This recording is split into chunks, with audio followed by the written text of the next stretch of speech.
Poultry India 17వ edition కార్యక్రమంలో మంత్రి పొన్నం ప్రభాకర్ పాల్గొన్నారు. హైటెక్స్ ఎగ్జిబిషన్ సెంటర్లో 3 రోజుల పాటు ఈ పౌల్ట్రీ ఎక్స్పో ఇండియా కార్యక్రమం జరగనుంది. పౌల్ట్రీ రంగంలో రైతులకు ఉపయోగపడే అధునాతన టెక్నాలజీని ఉపయోగించి తక్కువ సమయంలో శ్రమ లేకుండా వాడేటువంటి దానా మిషన్లు, ఎగ్ కలెక్షన్ మిషన్లను మంత్రి పరిశీలించారు. జరగనున్న సౌత్ ఇండియా ఆసియా స్థాయిలో జరుగుతున్నటువంటి పౌల్ట్రీ ఎగ్జిబిషన్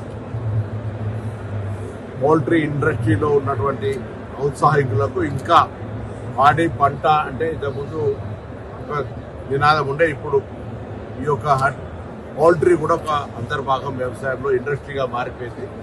సో ఈ పరిస్థితుల్లో యువత ఉద్యోగ అవకాశాలు తక్కువగా ఉన్న ఈ పరిస్థితుల్లో ప్రభుత్వం నుంచి ఉద్యోగ అవకాశాలు తక్కువ వెలువడే సందర్భంలో ఇటువంటి వృత్తిపరంగా ఇండస్ట్రీని ఏర్పాటు చేసుకుని, ఎందుకంటే పూర్తిగా మెకనైజేషన్ అయిపోయింది, హైలీ క్వాలిఫైడ్ ఎడ్యుకేషన్ చదివిన వాళ్ళు కూడా పెట్టుకునే అవకాశం ఉంది, టెక్నాలజీ ఉంది.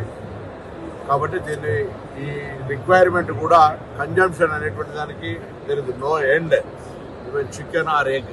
కాబట్టి ఫ్యూచరిస్టిక్ ఇండస్ట్రీ పౌల్ట్రీ, దానికి industrialist minimum small scale industry కావచ్చు, లేకపోతే ఇంకే దేనికైనా ఇదొక కోళ్ళ ఫారం అనేటువంటి చిన్న నినాదం తీయకుండా ఒక ఇండస్ట్రీగా ఉండేటువంటి సందర్భంలో దీన్ని ప్రభుత్వం పక్షాన కూడా వాటికి అవసరమైన ముడి సరుకులకు మేజ్ కానీ లేదా సోయా కానీ ఇతరత్ర సంబంధించినటువంటి ఫార్మర్స్ కూడా ప్రోత్సహించే ప్రయత్నం చేయడంతో పాటుగా ఇండస్ట్రీకి కూడా